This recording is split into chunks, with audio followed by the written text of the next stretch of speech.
Alright, what's up, guys? This is Marco Flores, and today we have the pound for pound list, and I'm gonna give you my reasons to why I have him the way I do. So Canelo, I have him as number three.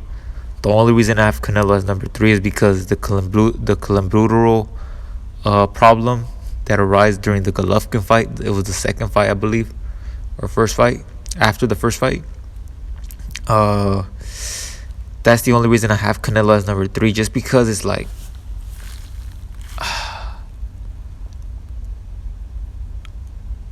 Canelo's obviously stated that it was because of the meat. In Mexico, the meat is contaminated with clenbuterol, so that could be and it's happened to a lot of fighters. I think Eric Morales, it happened to him once, and a lot of football players in Mexico. And it's just like, damn, is it really that, or is it something else? So for me to just like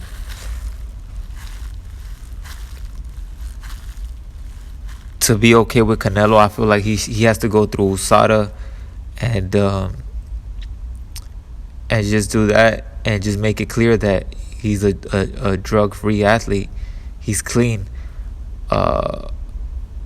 VADA and USADA, he should just his next fight he should just tell the people that he's gonna do USADA and anti-doping drug testing, and that would just clear all my thoughts on Canelo, and I'll put him as number one. But for now, he's number three because obviously the resume, his last fight against Callum Smith, the Sergey Kovalev win was big. The Golovkin win, Daniel Jacobs, the Austin Trout, and he just fought the best. He obviously lost to one of the GOATs, Floyd Mayweather, in the top 5 pound for pound, and some people even have him as number 2 or number 1 of all time. So he's a 4-time division world champion. I have him as number 3 because of the clenbuterol issue. That's the only reason. If not, he deserves to be number 1. I have Terrence Crawford as number 2. One of the reasons as number 2 is because he was undisputed. He has all the belts at 140. I think that had never been done before. The last guy to do that was Zab Judah. So that was a while ago. The only reason that I have you'll see my first pick, just because Terrence Crawford, yes, he's beat a lot of good fighters, and let me name some. So obviously the last guys he's beat was Kell Brook. That was a great win. Igor Kovalevsky, that's a good win too. Hope Benavidez, Amir Khan, and Jeff Horn. And he's beaten Gamboa, Molina, Hank Lundy. He's beaten some pretty good fighters. Pretty good. Like all those guys could fight, and Bud beat him, right? The only reason I have Bud as number 2, and he well deserves to be number 2. Some people may have him as number 1. Yeah, he's beat a lot of good fighters, but I feel like Bud just needs that great fighter to beat, and that will solidify his ranking as number 1. Like, I just feel Bud has to be Errol Spence, and yeah, absolutely, I'll put Bud as number 1. He has to beat a guy like a Pacquiao, a Spence, a top guy. You get what I'm saying? He has to be the top guy to be number 1, to solidify his name as the pound for pound number 1. That's the last thing he has to do, because the resume is there. There's no denying that, and obviously Bud is gonna say he's number 1, and I can respect that. Like, if I ever see Bud, he's probably gonna say, "Hey, yo, Marco, hey, you better put me on the number 1 list." And I'll be like, "Hey, Bud, And I respect that because Bud is like, he's a fighter. Of course he's gonna say number one, and he has to say that.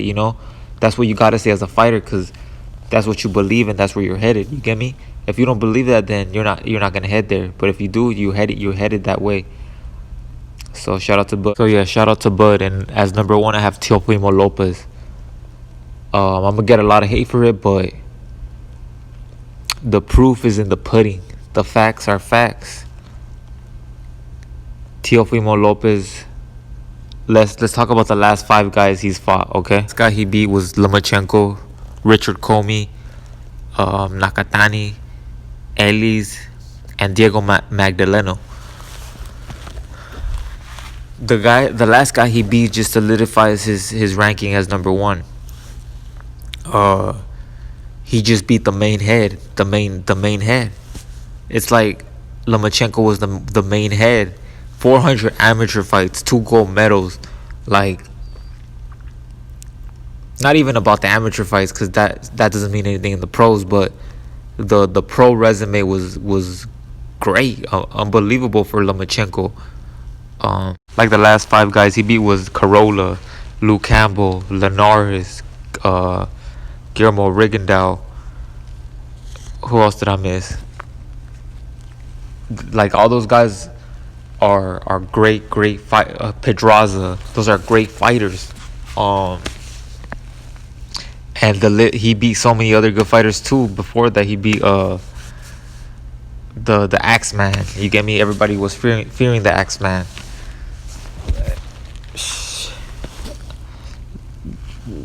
Lomachenko, no one wanted any part of Lomachenko. Lomachenko was kind of like a boogeyman. And real ones know how good Lomachenko is. Like, a lot of people are saying that he's overhyped. Lomachenko wasn't, like, maybe a little he was overhyped, but he was the real deal. You get me? You talk to coaches from real coaches, like they'll tell you. Like, I remember Barry Hunter, like, talking about Lomachenko. He was like, "Oh, that's a real dude." Like, we saw him in the Olympics. I think when Rashid Warren was fighting or something. They know, like, Lomachenko. The things that Lomachenko was doing was he was setting like a what's the word, like a paradigm shift, like a new type of style. Like when Pacquiao came to the scene, when Floyd came to the scene with the shoulder roll. You get me? He had that. That's what Lomachenko has. All that movement. That's incredible to do. You haven't seen a fighter do that in that exact way in a long time. I don't, and I've never seen a fighter do that. What Lomachenko does, and not only that, because the movement, the show doesn't matter if you can't perform, right? To that extent. So Lomachenko had the resume. He was basically a top head. Some people had him as number 2, number 1, number 3, and Teofimo took him out. It was a good fight, and obviously, some people had it. I could see a draw, but I gave it to Teofimo. Gave it to Teofimo 8-4, and you just have to look at the age too. Teofimo's 23-year-old taking a guy who's 30 plus, right? With all that experience, he was the main head, pound for pound number 2 or 1 or 3, and Teofimo took him at a young age. And there's been a lot of fighters who have done similar things, but they've lost against the main dude. You get me? The main head. And there's nothing wrong about that. Like, you got to take a risk to level up, to go up in the rankings, right? But Teofimo pulled it off. A lot of people, he was obviously not the favorite. Lomachenko was, and he pulled it off. Yeah, that's why I have Teofimo as number 1.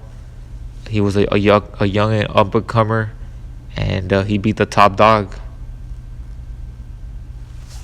But yeah, this is Marco Flores, guys, and make sure you like and subscribe. Let me know, who do you guys want to see these guys fight next, and what do you think about the Canelo Kilimburu issue? Am I being too hard on Canelo? Is that, like, damn, Cause I know, man, it's a hard issue. I know a lot of athletes in Mexico, they have that problem, but it's like, could he be masking something? I doubt it, man. I doubt it, but it's like, man, shout out to Canelo. I know he's a real one, but I still gotta be like, I gotta take it objectively. I gotta give you guys the facts. You get me? I can't be biased. So, yeah, guys, no matter what you're going through, like obviously I give my analysis and stuff, but I'm a real person like you guys. Just never stop punching, no matter what you're going through. Keep on going. You fall 9 times, you get up the 10th time. Same thing with this boxing stuff. Like, I've had a lot of fights fall through. One in 2018, one in 2019, and it's just like, I've never stopped training, and I've never stopped eating healthy. My vegan food, my grilled chicken, almond milk, peanuts, nuts. You get the gist. Salmon, Trader Joe's products, alkaline water, and I've never, like, you gotta be relentless with this stuff, because boxing is not an easy sport. Like, when you're not known, it's hard to get fights, and you're not making a lot of money. You have to lose money to get fights. If you're not a ticket seller, you're not making money. And I appreciate all you guys for supporting me.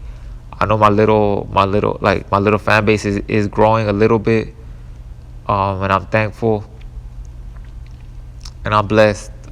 But my message is to all the young people, young up and comers like myself, is never stop punching, never give up. If you have a dream, go chase it. Like, everybody, like Muhammad Ali, everybody great, we're told no, they're not going to be great, they're not going to do this, that, yada yada yada. But you can't give up. You can't give up. Failure is an illusion. Success is all that there is. Failure is an illusion. Success is all that there is. Alright, guys, this is Marco Flores, and I'm signing out. Let's get it.